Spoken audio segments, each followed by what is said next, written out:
Salam alaikum. Alors c'est une nouvelle vidéo d'exercice du module mécanique rationnelle 1 pour la série numéro 3. Aujourd'hui on va traiter l'exercice 7, le dernier exercice de cette série sur la statique.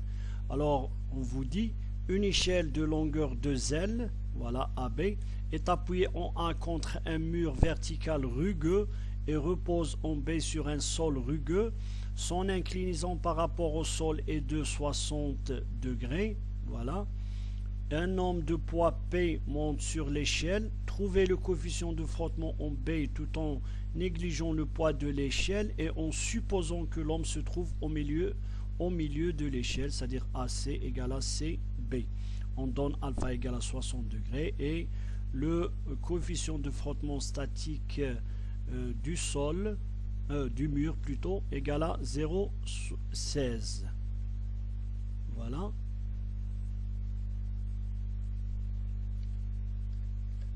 Alors je reprends ici l'énoncé de l'exercice.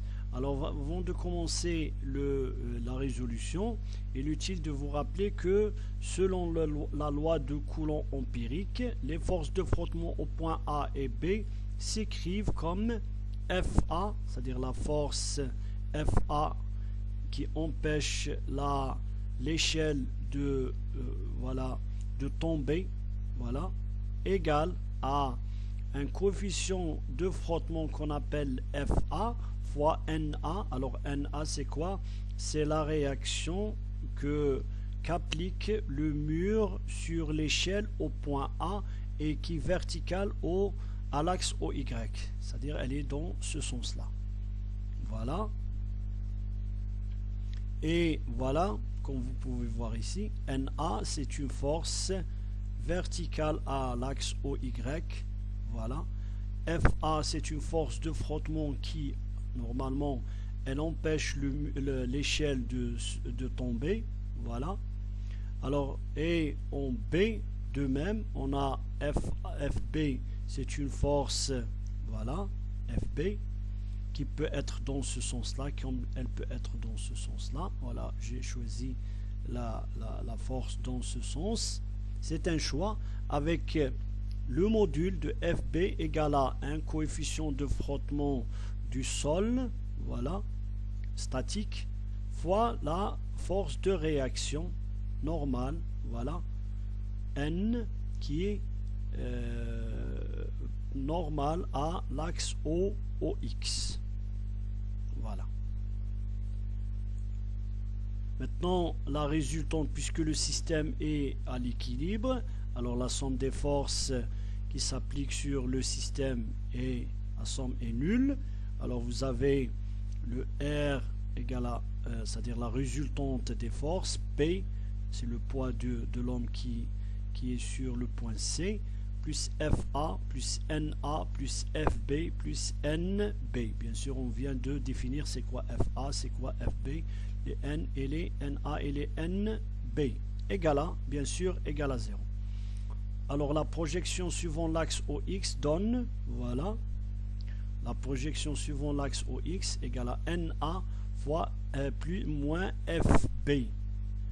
Alors, c'est pour cette raison que j'ai choisi de représenter FB, c'est-à-dire la force de frottement au point B, dans ce sens-là. Voilà, puisque pour qu'il y ait équilibre, il faut que NA soit dans le sens opposé de FB.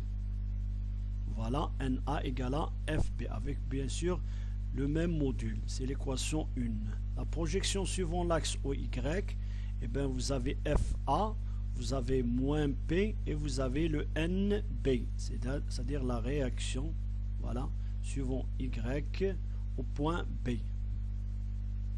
Alors vous avez NB plus FA moins P égale à 0. Bien sûr, FA c'est la force de frottement au point A. D'autre part, voilà, de 1, on a NA égale à FB. Bien sûr, je remplace FA. Voilà, alors vous avez 1 qui donne NA égale à FB, mais FB, voilà, selon la définition de la loi de Coulomb, égale à FB, c'est-à-dire le coefficient de frottement du sol, c'est-à-dire au point B, et même sur tout point sur le sol, voilà, égale à FBNB. C'est pour ça je remplace FB par petit FBNB, ce qui donne FB, c'est-à-dire le coefficient de frottement que nous cherchons, égale le rapport entre les forces, les réactions normales NA et NB. Alors aussi 2, avec 2, on vous dit, on a FA, je remplace FA par F petit FA NA, ce qui me donne NB plus FA NA égale à P. Ou encore en divisant par NA, on trouve, alors je divise ici par NA, j'aurai NB sur NA, ici j'aurai NA sur NA égale à 1, voilà petit FA, et P je la divise par rapport à NA. Ou encore FA plus, voilà, NB sur NA, je viens de voir que c'est le rapport NA sur NB égale à FB. Voilà, alors on aura FA plus 1 sur FB égale à P sur NA. Encore, je ramène FA de ce côté-là, j'aurai N sur FB égale à P sur NA moins FA. Voilà. Alors, bien sûr, on a on connaît P, on connaît FA, mais bien sûr, on ne connaît pas NA. C'est pour ça qu'on doit trouver son expression. Voilà, il nous reste donc à déterminer NA. Alors pour cela, on calcule le moment des forces par rapport à B. Voilà, par rapport à B par exemple, par rapport à B, eh bien, on aura le NB et le FB qui sautent, puisque leur ligne d'action passe par le point B.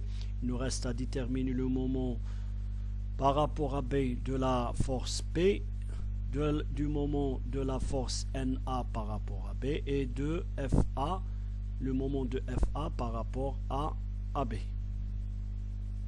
Voilà, alors j'aurai PL cos alpha. Pourquoi? Parce que voilà, ici le alpha égale à 60. Maintenant pour le P, le moment de P par rapport à B, je ramène le P ici. Voilà, je confonds le point d'action de P avec le P. Voilà, j'aurai la force dans ce sens-là. Maintenant, je fais une rotation de BC vers le P. Voilà, c'est une rotation anti-horaire. C'est pour ça j'aurai un signe plus avec un bras de levier qui est égal à cette distance-là entre ces deux lignes. Et bien c'est L cos 60. Qu'est-ce que L cosinus 60? Voilà. PL cos alpha. Maintenant pour NA, j'aurai le bras de levier, voilà, c'est cette distance-là. Cette distance-là, elle est égale à 2L fois sinus 60, voilà, NA. Bien sûr, avec un signe, alors je vais prendre le NA, je vais la mettre ici, et je tourne dans le sens, c'est le sens horaire, c'est pour ça j'aurai un signe moins. Voilà, on aura un signe moins de LNA sinus alpha. Maintenant pour le FA, alors rappelez-vous, le FA c'est petit FA fois NA. Maintenant le bras de levier de FA par rapport à B, et bien c'est 2L cos 60. Voilà, et le signe, je ramène le FA ici et je fais une rotation, voilà, dans ce sens-là, c'est le sens horaire, c'est pour ça j'aurai un signe moins. Voilà, bien sûr le FA, grand FA, c'est petit FA cosinus alpha fois NA. Voilà, c'est plutôt sur le FA fois NA, bien sûr avec un cosinus alpha. ça vient du bras de levier, égale à 0. Alors, ce qui nous permet de trouver NA, voilà, égale à P cos alpha, bien sûr les L sautent, sur 2 sinus alpha plus petit fa cosinus alpha.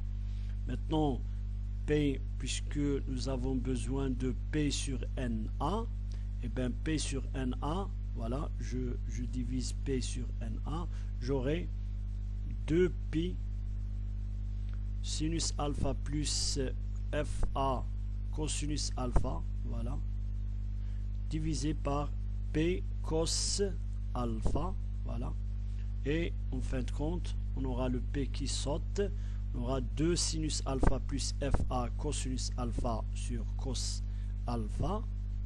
Alors bien sûr 1 sur fb, voilà, égale à P sur NA moins fa, voilà, tout calcul fait, je trouve 1 sur fb égale à 2 sinus alpha plus fa cos alpha sur cos alpha. Encore c'est l'inverse, fb égale à cos alpha sur 2 sinus alpha plus petit fa cosinus alpha, bien sûr avec alpha égale à 60. Alors je calcule, je remplace cosinus alpha, sinus alpha, j'ai le fa, voilà, le fa c'est 1,016, voilà, c'est quelque chose de sans unité.